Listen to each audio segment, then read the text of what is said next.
Vamos para mais 4 probleminhas do Enem, como a gente vem fazendo todo dia. Então, vamos lá. Os 4 probleminhas. Primeiro é esse aí. Os quadrados em cinza na figura representam os quarteirões de uma parte do bairro onde moram João e seu amigo. Quadrado pequeno A, pintado em preto, localizado no canto superior esquerdo de um quadrado maior, indica a casa do amigo de João. João também mora em uma casa de esquina, mais na extremidade nordeste de um quarteirão. Para chegar à casa de seu amigo, ao sair de casa, João deve caminhar pelo quarteirão de mora na direção oeste, dobrar à direita, caminhar por 3 quarteirões na direção norte, dobrar à esquerda. A casa de seu amigo fica no segundo quarteirão a oeste. O quarteirão onde se encontra a casa de João é representado pelo quadrado com a letra. Então, veja bem, podemos partir do seguinte raciocínio. Primeira ideia, né? Esses dois aqui estão fora. Este Q e este R. Não tem jeito do João morar aqui. Por quê? Para ele sair daqui e andar o quarteirão no sentido oeste, ele vai virar à esquerda. E aqui está claro que ele tem que virar à direita. A mesma coisa vai acontecer aqui. Ele anda um quarteirão, depois ele vai virar à esquerda, ele tem que virar à direita. E outro detalhe, aqui nem podia ser porque ele está andando no sentido leste. Então, restam para nós esses 3 aqui. Este aqui, nós já vamos descartar agora mesmo, né? Observa. Ó, o João deve caminhar pelo quarteirão onde mora na direção oeste. Depois ele vai dobrar à direita, na direção norte. Depois ele vai dobrar à esquerda e chegar na casa do amigo dele. É isso que ele tem que fazer. Então vamos ver por que o S também não vai dar jogo. Para caminhar na direção oeste, virar à direita, ele terá que sair ou de P, ou de T, ou de S, né? Saindo de S, ele sai de S, anda o quarteirão da casa dele, vira à direita, só que ele tem que andar 3 quarteirões e vai parar lá em cima. Aí depois ele tem que fazer uma ida à esquerda, depois ele tem que descer para chegar na casa do amigo. Quer dizer que não dá certo, né? Essa aí está fora. Se sair de T e subir 3 quarteirões, a casa estaria a 3 quarteirões de onde ele parou, aqui, ó, porque ele sai daqui de T, anda o quarteirão. Aí ele vai, 3 quarteirões. Quando ele chegar aqui, a casa do amigo dele está a 2 quarteirões, e aqui está a 3.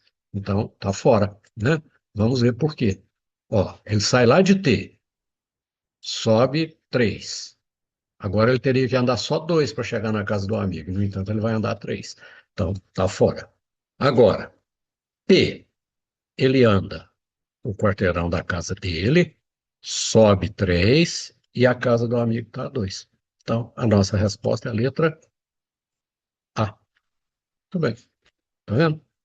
Um exercício que só prestar atenção no enunciado direitinho, né? Entender o que é norte, sul, leste, oeste e pronto. Então, não tem muito segredo.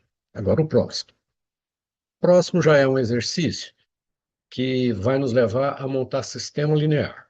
Né? 2 equações, 2 incógnitas, mas um sisteminha. Então ele fala assim, uma empresa produziu em um determinado mês 10 toneladas de plástico a partir de derivados do petróleo.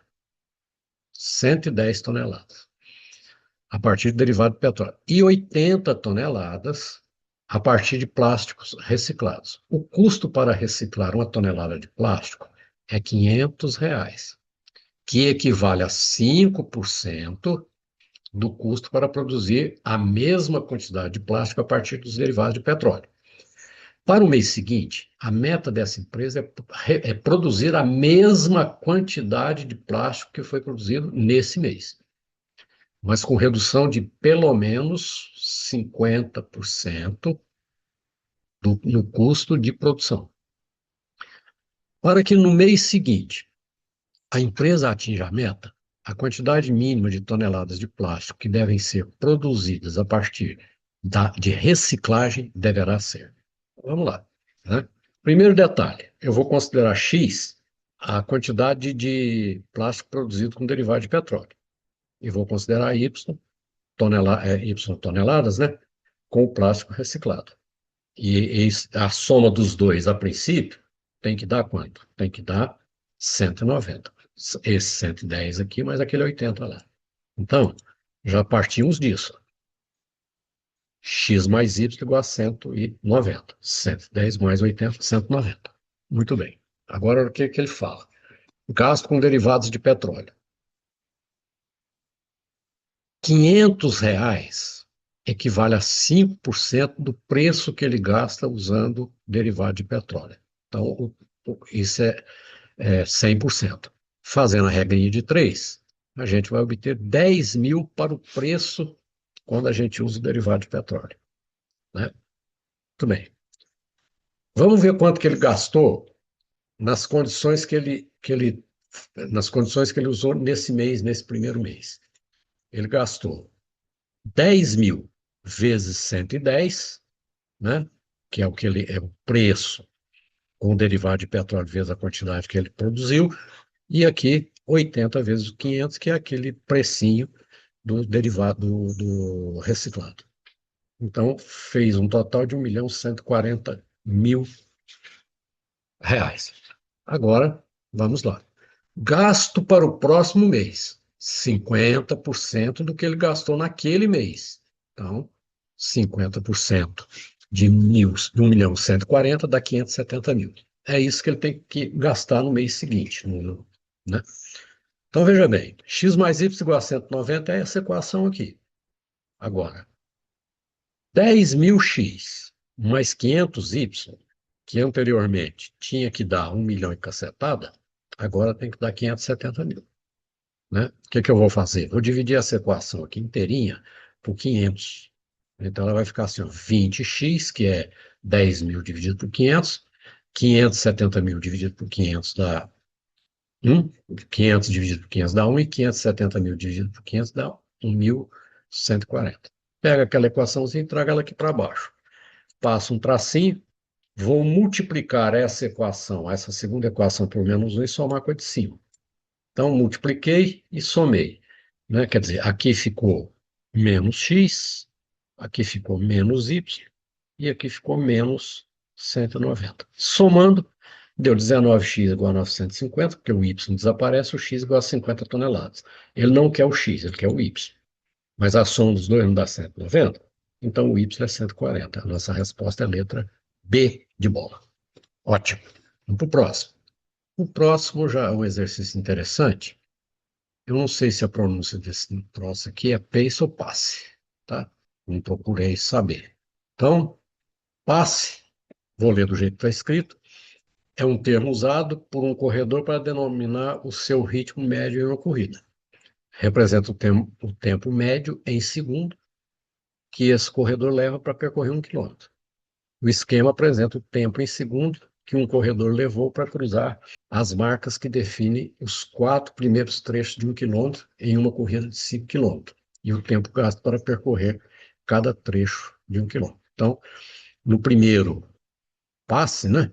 Ele fez em 273 segundos, depois 284, depois 288, depois 288, está faltando um. O melhor passe que esse corredor alcançou em corridas de 5 quilômetros foi 281. Para que consiga repetir nessa corrida seu melhor passe em corridas de 5 quilômetros, seu tempo no quinto trecho deve ser quantos segundos menor do que ele gastou para percorrer o quarto trecho. Então, ele vai percorrer aqui mais um pedacinho e ele quer saber, para ficar dentro da média, qual é a diferença deste valor aqui, do último passo, do último trecho, para esse penúltimo trecho. Vamos lá. Só nos falta uma parcela, quinta, para obtermos a média. Então, eu vou somar essas quatro aqui primeiro. Somei as quatro, deu 1.132. O que que é média? É a soma das 5 dividido por 5. Então, a média é os 1.132, mais a que está faltando, dividido por 5. Isso tem que ser igual a 281, que é a média que ele tinha. Eu obtenho esse x5 igual a 273, né? Mas não é isso que ele quer a diferença. Diferença de quê? A diferença do x5 para o x4. Então, 288, né? Menos 273, dando um total de 15, que é a letra E. Nosso próximo problema é sobre estatística, né? Vamos trabalhar com os conceitos de média, moda, mediana e desvio padrão, ok? Então, vamos lá. O exercício é esse aqui. Em um estudo clínico, 55 mulheres foram distribuídas aleatoriamente em 5 grupos de 11 pessoas cada. Para testar uma nova medicação, será escolhido um grupo no qual a maioria das mulheres tenham idade entre 20 e 30 anos. Os demais grupos tomarão placebo ou medicações já existentes no mercado. O quadro, parcialmente preenchido, informa alguns dados relativos às idades das mulheres desses grupos. Mesmo com o quadro incompleto, foi possível selecionar um desses grupos, porque apenas com os dados apresentados no quadro foi identificado um grupo que certamente, ó, certamente atendia ao critério da escolha. O grupo escolhido foi. Então, nós temos aqui os 5 grupos e vamos analisar um por um. Vamos lá. O primeiro. A média é 25 no primeiro. O desvio padrão é alto, é 10. Então, nós podemos ter uma variação de 15 a 35. Ou seja, né, isso aqui, ó, não nos dá certeza de nada. Portanto, nós não podemos considerar que certamente atenderá ao critério. O segundo já é dada a mediana e um desvio padrão também alto, né? Desvio padrão 9. Nós não podemos ter certeza de nada, mesmo porque o desvio padrão tem ligação com a média, não com a mediana. Então, não vem ao caso aí. O terceiro caso que nós vamos ver é o que dá a moda. Mas o que é a moda? A moda é, é o elemento que aparece em maior quantidade ou mais vezes no nosso bloco do levantamento feito. Então, ele não tem desvio padrão para fazer uma ligação, não tem nada, só a moda. Isso não nos garantirá absolutamente nada, né? Esse aqui está fora. Agora, a média é 25, o desvio padrão 1, a variação é pequena, podendo ter uma variação aí até de 24 a 26, né? Um acima da média e um abaixo da média. Então, essa aí com certeza vai ser a nossa resposta, porque a última é brincadeira, né? 35 já apareceu lá a maioridade e o limite é entre 20 e 30. Portanto, com certeza, a nossa resposta vai ser letra D, né? Porque o último grupo, como vimos anteriormente, não oferece condições de interpretar nada. Aí, nós temos a resposta letra D. Agora, tem uma outra análise que pode ser feita usando a fórmula, né? Interpretar através da fórmula. Eu tenho aqui o desvio padrão. O que é o desvio padrão? É a raiz quadrada de somatório do i, que vai variar de 1 até 11. O xi é cada elemento que eu tenho no meu conjunto levantado, menos 25, que é a média ao quadrado, dividido pela quantidade de elementos que eu estou usando em cada grupo, que é 11. Então, eu elevo os dois lados ao quadrado, e aí desaparece esse radical, do outro lado fica 1. Eu passo 11 multiplicando, fica essa formulazinha aqui.